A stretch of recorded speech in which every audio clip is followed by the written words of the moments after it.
Another thing that I just wanted to mention is that just when it comes to family and ancestry, there's this really beautiful tradition that we have in my family, and I think it might just be in our culture, where your grandparents name you instead of your parents. And my name is Zanele. Zanele, Zanele. It's pronounced, you can pronounce it differently, but I like Zanele. And it means the girls are enough. I also say it means to be enough. And it's crazy because that is a name and a meaning that has continued to unravel in how deeply it means to me, how much I am grateful for my name and the meaning that it has, and the ways that I'm constantly working to remember my own name, which is crazy, you know. I'm in a phase right now of really letting people call me Zan, and I've grown to appreciate it, but yeah, I think I'm gonna head home.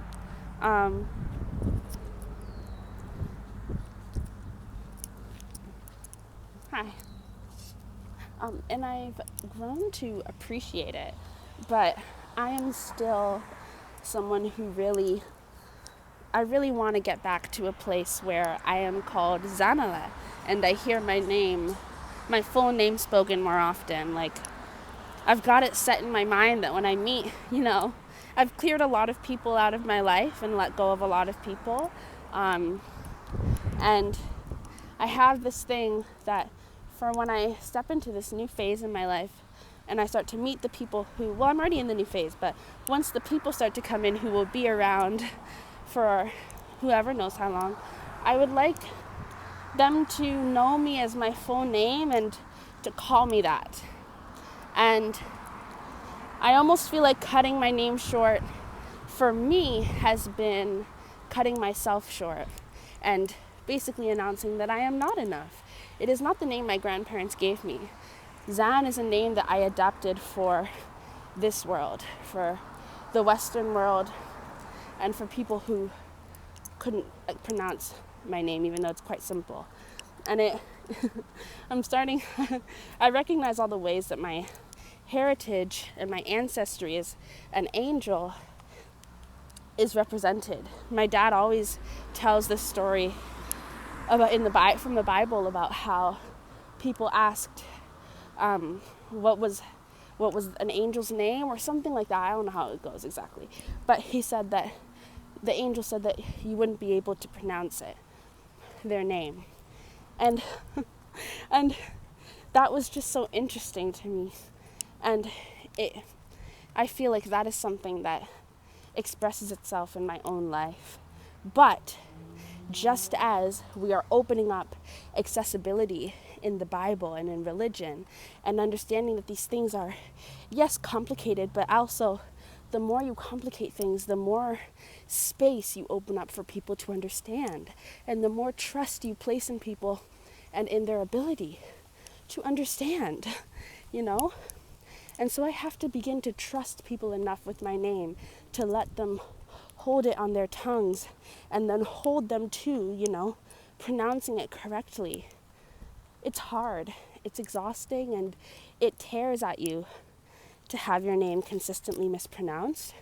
And because it was such a thing from my childhood, and I have this real aversion to the name Zanele, because that's what I was usually called, it's been a struggle. So it's just been easier to say Zan, but that's not who I am. And while I don't hate it, I don't love it.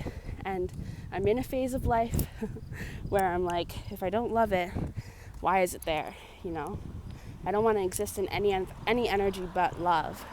And I'll accept the spectrum in which all things exist of love, but I don't want Zan to stick, when it comes to like how I will be known. I don't want to be known as Zan. So I've got to start integrating Zanele back into my life, which I'm excited about.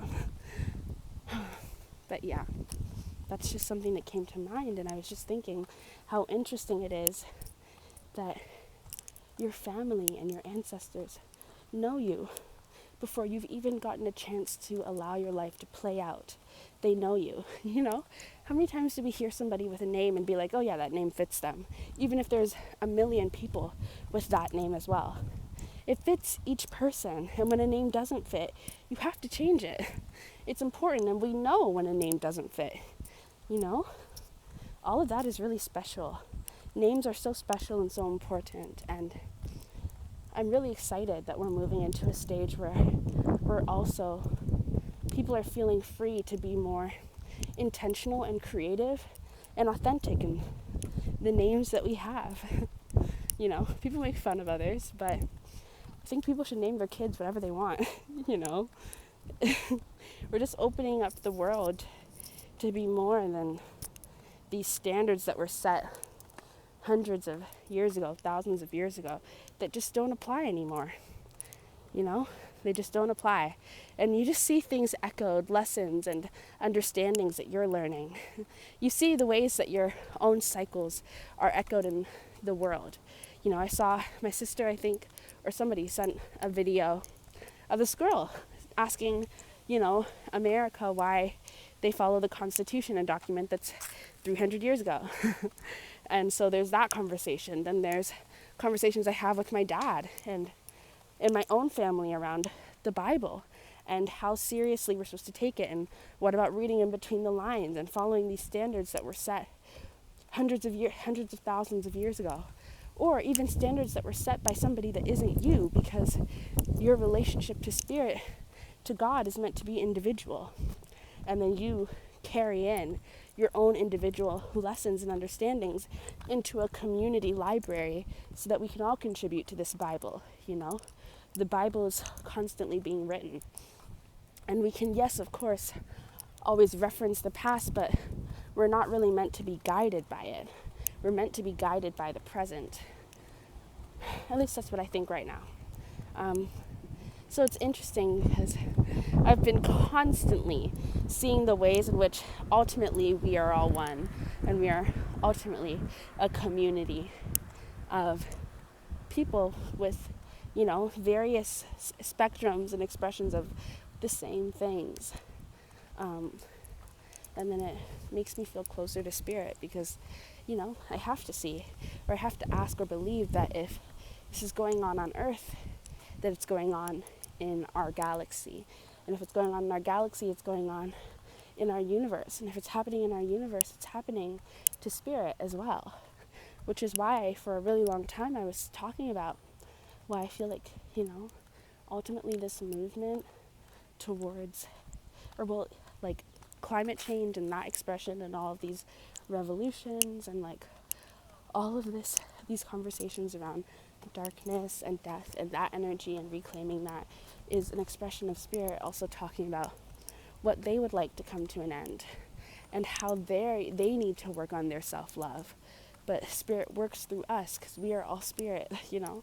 We have to love ourselves so spirit can love themselves. We have to be okay with death and change and rebirth so spirit can be okay with that. And so spirit can have that, you know. We cannot live forever. And we shouldn't want to. Because nothing needs to be a constant. Everything should be evolving, you know. Everything should be expanding and developing. You know, even the idea, I think, that death is the only constant. I mean, is that true? You know, it depends on what spectrum of death you're talking about, or what understanding of death on the spectrum that you're talking about. But yeah, so that was just something I wanted to add, and I just thought that was sweet because it's like your ancestors and your family knows you, you know, even before you've gotten a chance to show them who you are in beautiful ways. That's why names are very important. But yeah, bye.